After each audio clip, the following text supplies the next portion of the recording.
everybody, Mike from LA1 here. Welcome back to the channel. Oh boy, we have to talk about this again now, do we? Yeah, several days ago, well, nearly a week ago,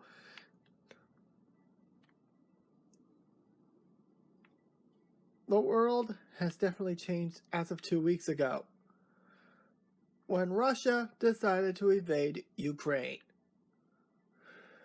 And so far, it's been an epic fail for Russia. And this affected Formula One, in particular, the Haas Formula One team. And as part of this thing early on, all the Uralkali sponsorship was removed. Not only from the car, but the color scheme was removed on the helmets, as well as their fire suits, as well as their hospitality building in the paddock. Even on the helmets of drivers Nikita Mazepin, Mick Schumacher, and Pietro Fittipaldi. But the changes didn't end there. Several days later, Haas announced that they have terminated the sponsorship of both Nikita Mazepin and Uralkali, since they're a package deal.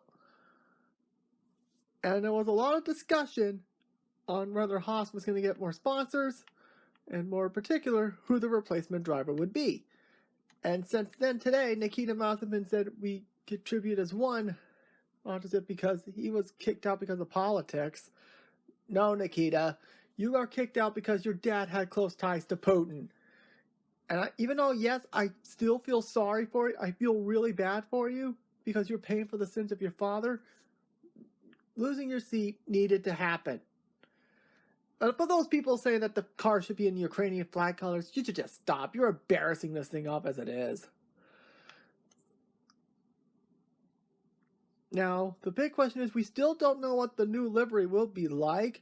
We know there's going to be red for Haas, blue for 1-in-1, which is mixed sponsor, and white. But I don't think we're going to be seeing it in Russian colors anymore. And I think we're all very thankful for that. But now we have to talk about potential driver replacements.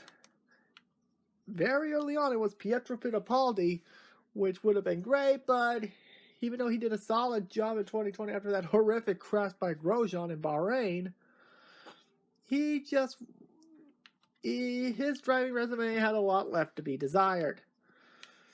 Another name that was tossed around was Nico Hulkenberg, which would have been amazing, but at the same time, he would have been demanding a huge pay raise should that happen. And probably the biggest name that would have came up was Italian Jesus right here, Antonio Giovinazzi, because of his ties with Ferrari, and whose hat I actually have with me. But I would love that, but I do think he'll get back on the grid down the road. It's best maybe with Andretti, wink wink, potentially. Yeah. But also recently, there was also talk about an F2 driver making the jump as well. In particular, Alpine reserve driver Oscar Piastri. I would have loved that, but I really think Alpine, if Haas would have asked instead of Alpine asking Haas, I think Alpine would have absolutely jacked up the price to the point where Haas goes bankrupt. Another name that was tossed around, and I think as of today we can make it out of the picture, is another Alpine reserve driver, Guan Yu Zhou. But considering that Guan Yu Zhou is already on a short lease because of Théo Pourchaire, many people think he would probably have a chance to go to Haas. But as of today, that's not happening, and we'll get to that in just a minute. But most recently, and this was probably the most interesting, another name that was brought up was Jehon Daruvala. Now, I would have loved this, but he hasn't proven much of anything, and plus a really good strategy to weaken the Red Bull Junior program by taking out Daruvala, because Daruvala was probably my third choice, only behind Liam Lawson and Yuri Vips.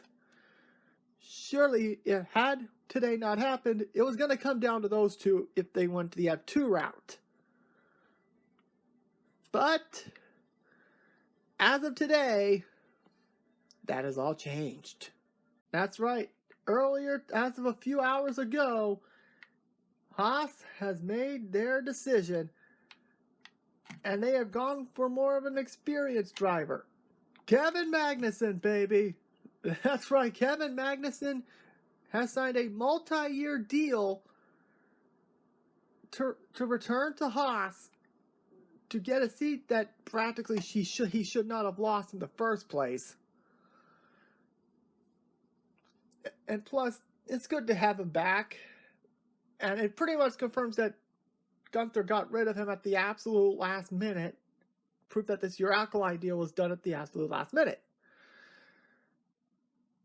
And if rumors are to believe that Carlos Sainz is going to re-sign with Ferrari, there's a very good chance Mick Schumacher may sign another contract extension. And that's why I mentioned that a possible Guan Yu Zhou signing with Haas is pretty much out of the picture now. And I think Guan Yu is probably heading to IndyCar should Pocher actually pull off an F2 championship win. So yeah, Mazepin out, K-Mag in. So this is going to be interesting to see what this new car is going to be like with the VF22. I want to know what you guys think. Let me know in the comment section below. Thanks for watching, everyone.